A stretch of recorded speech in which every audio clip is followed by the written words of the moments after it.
carry. Not going to be the case this time, as Clear is picking up the Aatrox. I feel like we haven't had Aatrox at all so far this season. Yeah. Correct me if I'm so far this season. As Vikla looking to try and make his way in, but hits kind of nothing on that was a nice root. Well played, but Raptor is now going to make his way forward, gets the flash out, but immediate follow as Wind becomes lightning, and Vikla, can he find some Winds of War? The Justice Punch will do it, and First Blood goes to the Galio as the year... And we'll be locking this one away. Can still do some pretty ridiculous things in team fights against a whole bunch of champions that are largely melee range, and there are 3 of them that certainly fit that bill. As now Vikla with the phase rush is looking to try and make his way out here as Gideon throws down the pillar, and Vikla could be in a whole host of trouble. There's the Rune Prison. Does get the Justice Punch down though, as Gideon does pick up the kill, but now Raptor gets his way in there. Let's see whether he can actually make something happen. 2 versus 1 though, and it's not looking good, as Roma will find a lot of damage onto this Zinzao. No flash, and Roma looks to find a good sidestep, and Raptor will keep himself alive. So close to a dive, he was going to be down, but able to survive and create some space, and now a dive on the bot side. Yep, see whether they can take down Teddy here, as there's a heroic entrance as well, as Teddy now trying to turn it on to Kellen. Winds of War come in, that is going to be Vikla grabbing that kill, as now Namgung is just going to flash to get on top of Raptor. Does manage to take him out, but it's a 2-for-1 in the dive on the bottom side. So BNK looking all right there, and now have themselves a decent little advantage as well. Teddy, but honestly, it was a good eye from Teddy to see who was grabbing aggro. Just unfortunately, Kellen was a little bit faster on the trigger. Well, not faster, just reacted well. Yeah. All in all, BNK FEARX, I think already going to be the first ones that have been put together, as there's public execution towards Clear. World Ender does come on down, Sundered Sky to try and get that health bar back, but Gideon makes his way in, and I don't think Clear is going to find a way out of this one. Heroic Entrance comes in though, and maybe I spoke too soon. Great knock up, and Gideon will be taken down. And now casting, I don't know whether the Alcove Gaming is going to work out, because now the Bash Bros make their way in to defend their Aatrox, and it's a double for Vikla. It's just his year, isn't it? It's just the year of Vikla. He's just on form. Watch out, World Championship. Vikla's coming back to North America. As all right, Namgung now going to start a fight up against Diablo once again. The Wild Growth comes in, as there's Roma with the ulti, and that is going to spell the end of both bot laners. The year of Vikla continues though, as he just dives on top of Teddy, wipes out a fair bit of the damage. I think Vikla will be dead now, but Namgung's in a bit of trouble. Justice Punch. Oh, the dash cannon missed. Oh, it could have been another kill. That would have been so sick if that had happened, but it did not. Explode people, especially if you're this fed. Yep. So I kind of respect it.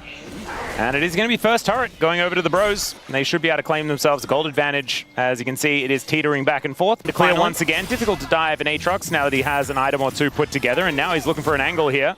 We'll be able to chain up casting and gets not tagged by the public execution. Now the World Ender does come down, finds a good double knock up there with the Q, and this is the danger we were talking about. They do take him down, and Namgung successfully tanked up that turret, and then they take it down. The trade will be the outer in the mid lane, as now Teddy could be in a little bit of trouble here, and by a little bit I mean a lot, as Diablo grabs his first of the game and augments that with this turret going down as well. Triple grubs though, and an inner turret on the docket here for the Bros, looking to try and grab that one at the same time, as there is the Realm Warp, but it was a little bit of a fake out there as Roma decides not to take it. Casting moving in, as Diablo now might be the target, but Raptor does have now a big circle around him. Gargoyle comes in to try and help them out as Casting hit by the Winds of War and taken down by Diablo. Make that 2 for the Yunara.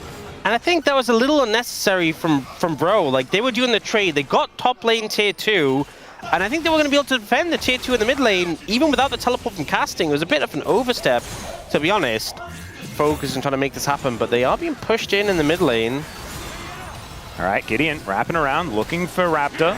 Oh, he's going for it. Say wrap for that reason, but it did kind of work out. It's got a teleport to bring the Aatrox in, and let's see whether the Bros can keep themselves alive. There is the Crescent Guard.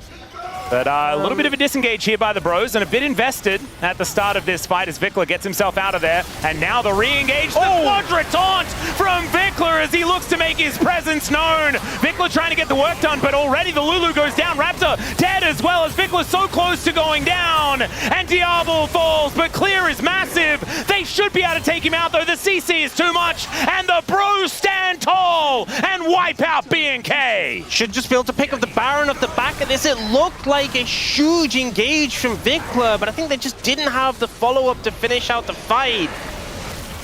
So here, this was a bit of an anti-synergy from Raptor, because he goes in and he ults them away, so the Galio ult hits no one. And now you don't have your Xin Zhao ultimate, and also, Diablo and Kellen are really low HP already. So then when this big ult comes in, it looks massive, but there's so many low health members, the Nautilus ult gets massive value, Lulu immediately dead, Xin Zhao immediately dead, Diablo gets hit by a piercing arrow, and then dies.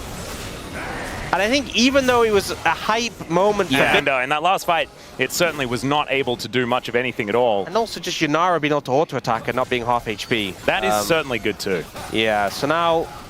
Oh, we got another one.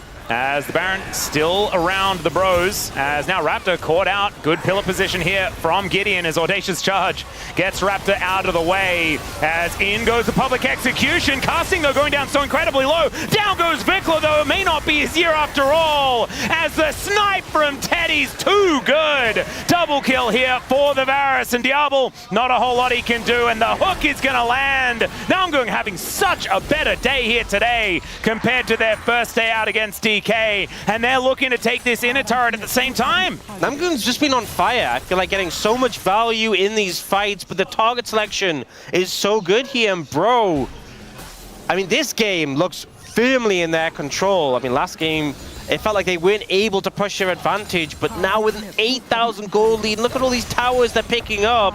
Oh man, it is going to be 10k by the end of this, as Kellen, oh look, the little Lulu that could. Not quite able to even deal with a minion wave here as BNK. And I'm looking forward to seeing what we're going to be getting out of the Bros to finish this one off. But right now, the fight has started. Gideon looking relatively low, but he is Trundle, so doesn't feel too worried about it. Heroic entrance comes on through, but Vikla just melts like butter. And Teddy's untouched in this fight. Hit by the Infernal Chains, but he just takes the Aatrox down. And Raptor and Kellen just left wondering where their teammates have gone. The Bros looking to break down the front door, and they may just end the game right here. 10,000 gold the lead. And we felt like maybe after that comeback victory in game number 1 for BNK, the Bros would be broken. But no, that is not what the Bros stands for in the Bros. It stands for brotherhood, and it stands for winning game 2, so that we can have as much League of Legends as possible. Nexus down, on to the next. A much more convincing game by the